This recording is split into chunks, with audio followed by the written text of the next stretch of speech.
Kami mempersembahkan renungan Santapan Rohani, terjemahan dari renungan Our Daily Bread.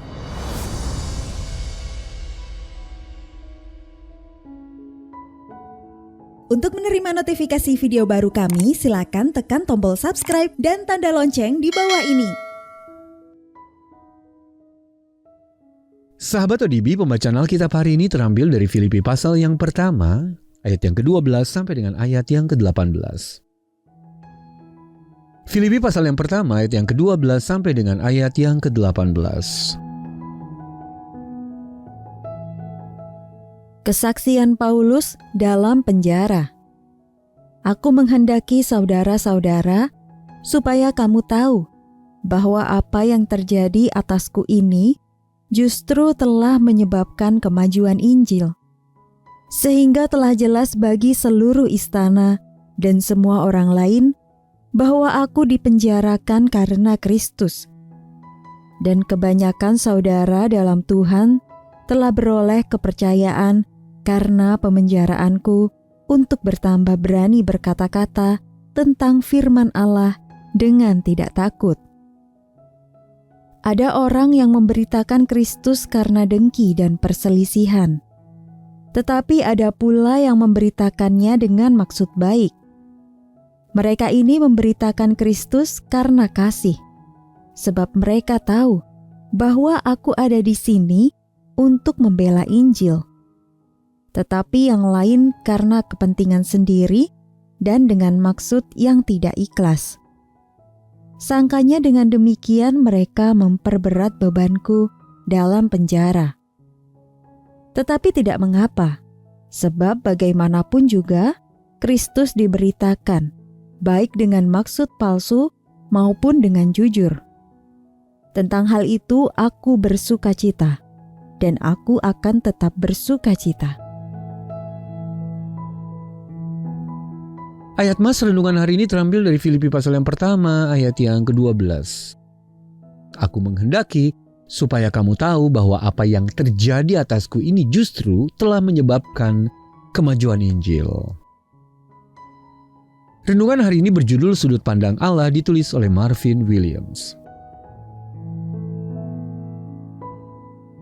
Sahabat ODB, pada tahun 2018, pendeta Ten Flippin mengalami kecelakaan sepeda yang membuat ia harus dirawat di rumah sakit karena patah pinggul.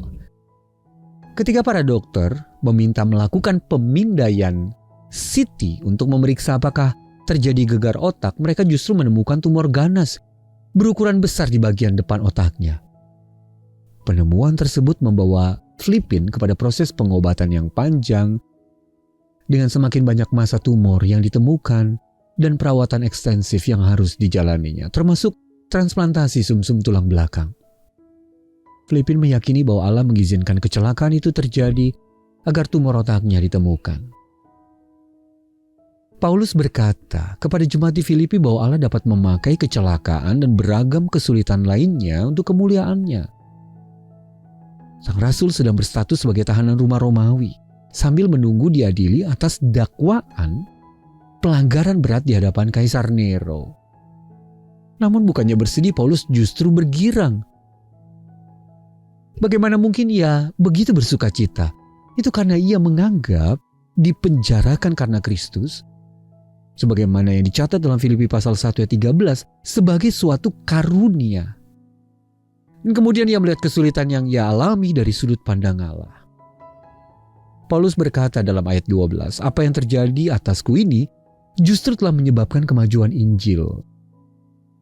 Ia menggunakan penahanannya sebagai kesempatan untuk membagikan Injil kepada para penjaga yang dirantai bersamanya. Dan akhirnya, saat Paulus memberitakan kabar baik tentang Yesus selagi masih dalam penjara, teladannya mendorong orang percaya lain untuk makin berani mengabarkan pesan Allah dengan tidak takut-takut. Ayat 14 dalam versi Bahasa Indonesia masa kini. Sahabat ODB, ketika kesulitan datang, marilah kita mempercayai sudut pandang Allah dan meyakini bahwa dari kesulitan itu Dia sanggup bekerja untuk mendatangkan kebaikan. Sahabat ODB, bagaimana Anda dapat menanggapi situasi sulit yang Anda hadapi baru-baru ini? Lalu bagaimana Anda dapat menerima sudut pandang Allah dan melihat Dia bekerja untuk mendatangkan kebaikan dari hal itu? Mari kita berdoa. Bapa Surgawi, kumohon, pakailah peristiwa-peristiwa sulit dalam hidupku untuk mewujudkan kehendak-Mu dalam hidupku. Dalam nama Tuhan Yesus kami berdoa. Amin. Mari mendukung pelayanan ini agar kami dapat menjangkau banyak jiwa dengan firman Tuhan yang sanggup mengubahkan hidup.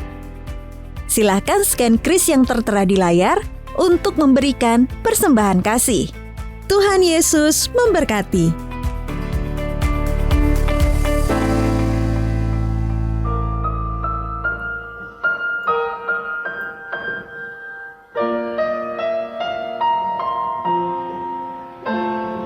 Jangan takut kesusahan, Tuhan peliharamu.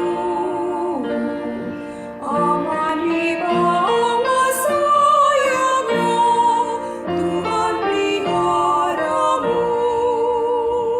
Tuhan peliharamu tiap waktu sepanjang hidup.